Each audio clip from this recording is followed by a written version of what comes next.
My name is Shreya Shubham and I am from GEC Vaishali, 6th semester electrical engineering student, and this is the assignment of high voltage engineering assignment 1.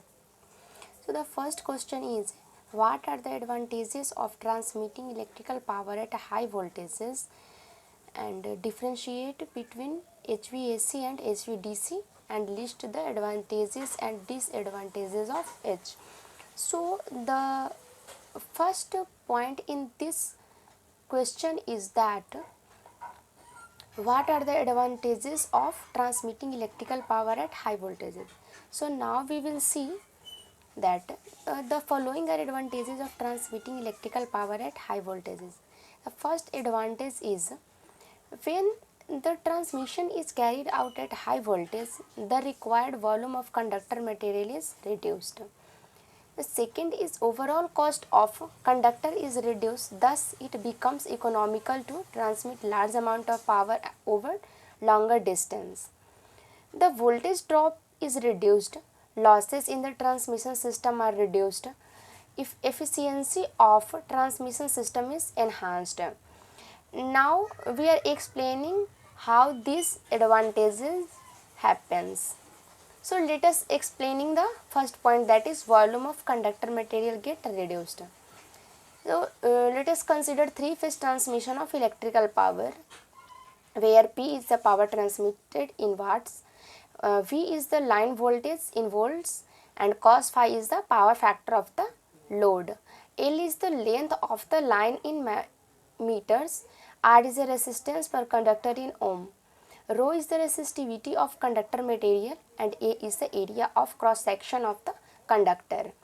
So load current is power, that is P divided by under root 3 into V cos phi. Resistance of conductor is equals to rho LA by A.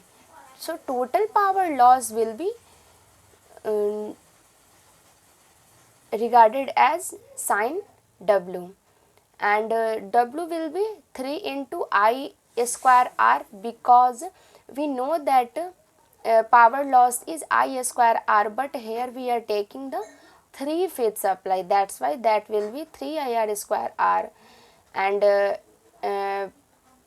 from above, when we put the value of I and R, then we get the equation like W equals to P square rho L divided by AV square cos square phi.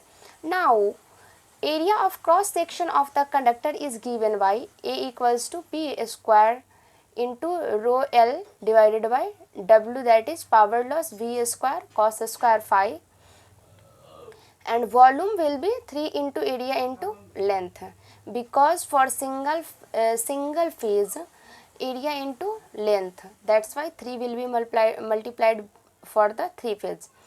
And now we will get 3 into P square rho L into L divided by WV square cos square phi. So now we are seeing that cos square phi is the phase and the multiple of both. V square, that is voltage. As